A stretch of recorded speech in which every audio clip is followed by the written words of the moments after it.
ទឹកភ្នែកហូរស្រង់តក់តង់ក្លាក់ដល់ដីក្រាបលាលោកមានគុណជាថ្ងៃគុណលាចាក់ស្រុកលាលោកទាំងពីរលាទាំងចិត្តតូមនិញបែកក្នុងដើរចេញកូនចាំពីលោកថ្លៃ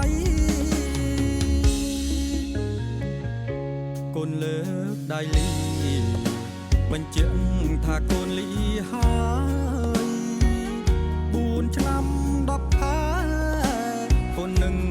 វិលមិនថាម៉ែកុំបារម្ភកូនអាចមើលថែខ្លួនបានសុំពុកម៉ែសុខសាន្តទូលំបាក់ប្រានកូនសុខចិត្តមកដល់ស្រុកគេចិត្តនឹកណាស់ស្រុកខ្មែរនឹកពុកនឹកម៉ែនឹកយាយតាចាស់ចាស់កូនឡាញធ្លាប់នៅកូនមានក្តីសុខលុយសន់សំទុកញ៉ាបកត់គង់គ្រួសារ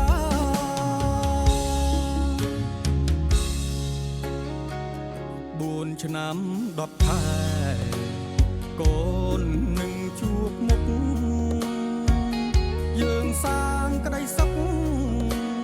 ជួបជុំគ្រួសារចម្រៀងកូនច្រៀងជូនមេត្តាបិតាបវរថ្លៃថ្លានៅជាមលោកនៃកូនអើ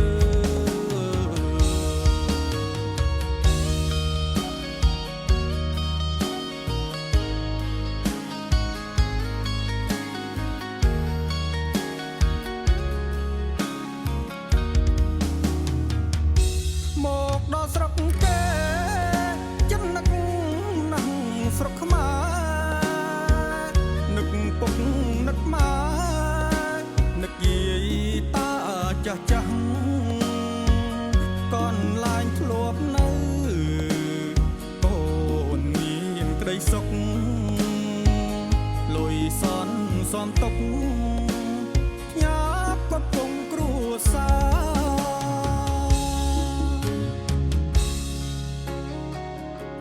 4 ឆ្នាំ10 ខែកូននឹងជួបមុខយើងសាងក្តីសុខជួបជុំគ្រួសារចម្រៀងកូនច្រៀងជូនមេត្តាបិតា